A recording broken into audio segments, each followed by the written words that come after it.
Good evening.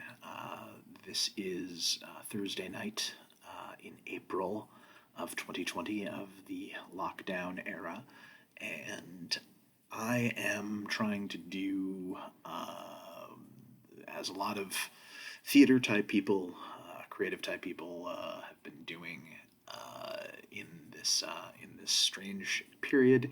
I've been trying to find creative outlets and try to do more things on the internet. I've recently had a staged reading of my play, Torak the Inadequate. I've also been reading Shakespeare plays with some friends, which has been cool. And I've been thinking about one of my other favorite writers of the English language after Shakespeare is Edgar Allan Poe. I was thinking of his story, The Masque of the Red Death, which is obviously appropriate to the moment. I was thinking of my other favorite Poe stories. I was thinking of The Telltale Heart, which is really good, and I really love it, and I've always kind of wanted to perform it. So I'm going to read Telltale Heart by Edgar Allan Poe right now, and maybe you want to listen to me / watch me do it, or maybe you don't, because there's lots of better people have done it than me. Christopher Lee has done it. You should turn this video off and go listen to Christopher Lee do it. But if, out of pity and charity, if you'd like to listen to me do my inferior version, it is forthcoming. Okay. Telltale Heart by Edgar Allan Poe. True. Nervous. Very, very dreadfully nervous I had been and am. But why will you say that I am mad? The disease had sharpened my senses, not destroyed, not dulled them. Above all was the sense of hearing acute. I heard all things in the heavens and in the earth. I heard many things in hell. How, then, am I mad? Hearken, and observe how healthily, how calmly I can tell you the whole story. It is impossible to say how first the idea entered my brain, but once conceived, it haunted me day and night. Object there was none, passion there was none. I loved the old man. He had never wronged me. He had never given me insult. For his gold I had no desire. I think it was his eye. Yes, it was this. He had the eye of a vulture. A pale blue eye with a film over it. Whenever it fell upon me, my blood ran cold, and so by degrees, very gradually, I made up my mind to take the life of the old man, and thus rid myself of the eye forever. Now this is the point. You fancy me mad. Madmen know nothing. But you should have seen me. You should have seen how wisely I proceeded, with what caution, with what foresight, with what dissimulation I went to work. I was never kinder to the old man than during the whole week before I killed him, and every night, about midnight, I turned the latch of his door and opened it. Oh, so gently. And then, when I had made an opening sufficient for my head, I put in a dark lantern, all closed, that no light shone out, and then I thrust in my head. Oh, you would have laughed to see how cunningly I thrust it in. I moved it slowly, very, very slowly, so that I might not disturb the old man's sleep. It took me an hour to place my whole head within the opening so far that I could see him as he lay upon his bed. Ha! Would a madman have been so wise as this? And then, when my head was well in the room, I undid the lantern cautiously. Oh, so cautiously, for the hinges creaked. I undid it just so much that a single thin ray fell upon the vulture eye. And this I did for 7 long nights, every night just at midnight. But I found the eye always closed, and so it was impossible to do the work, for it was not the old man who vexed me, but his evil eye. And every morning, when the day broke, I went boldly into the chamber and spoke courageously to him, calling him by name in a hearty tone, and inquiring how he has passed the night. So you see, he would have been a very profound old man indeed, to suspect that every night, just at 12, I looked in upon him while he slept. Upon the 8th night, I was more than usually cautious in opening the door. A watch's minute hand moves more quickly than did mine.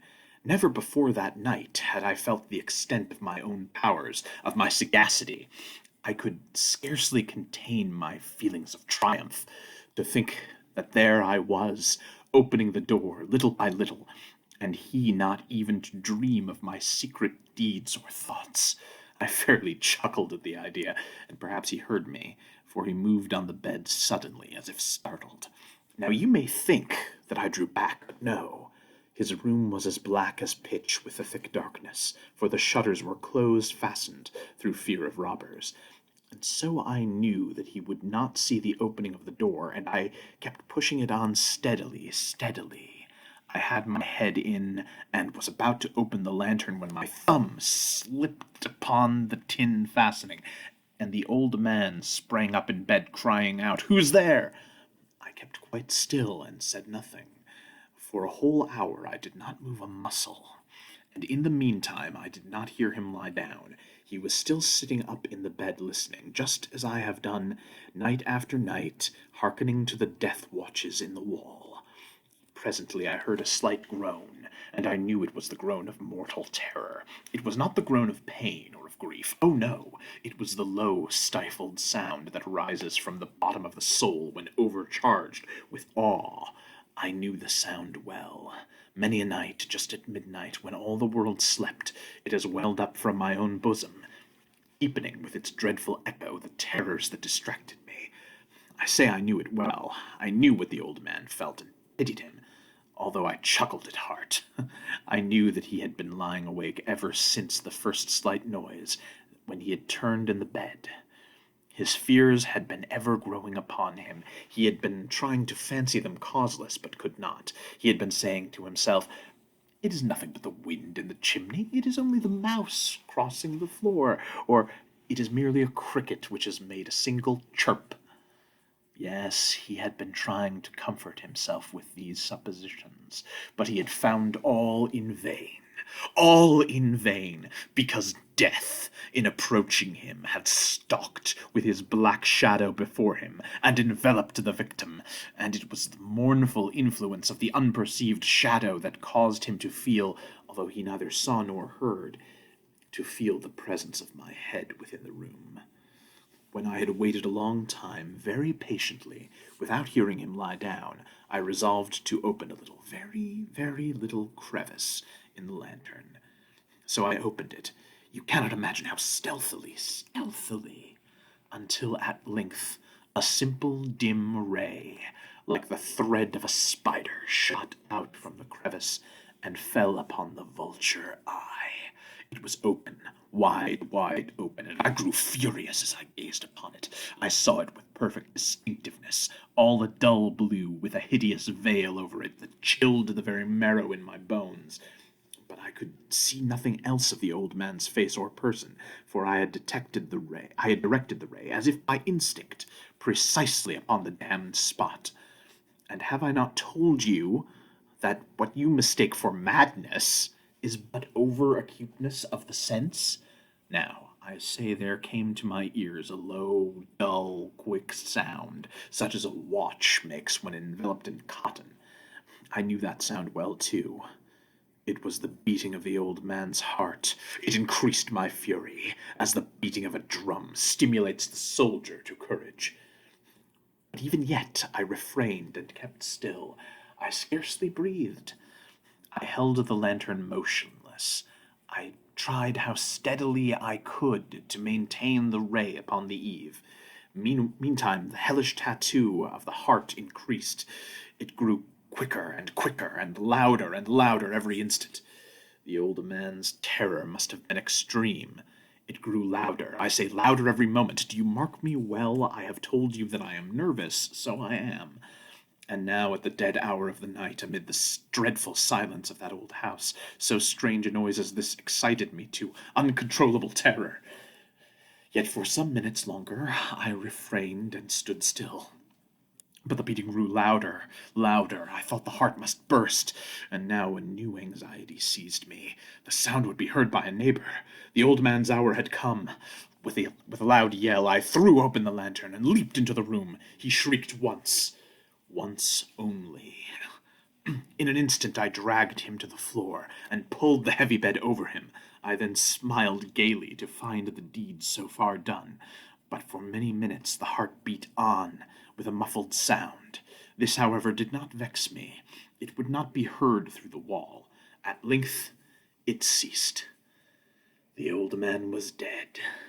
I removed the bed and examined the corpse. Yes, he was stone dead.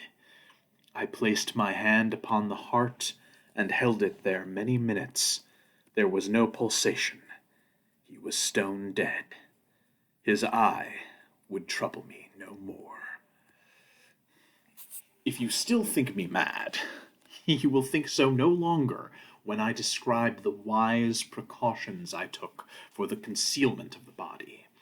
The night waned, and I worked hastily, but in silence. First of all, I dismembered the corpse. I cut off the head and the arms and the legs.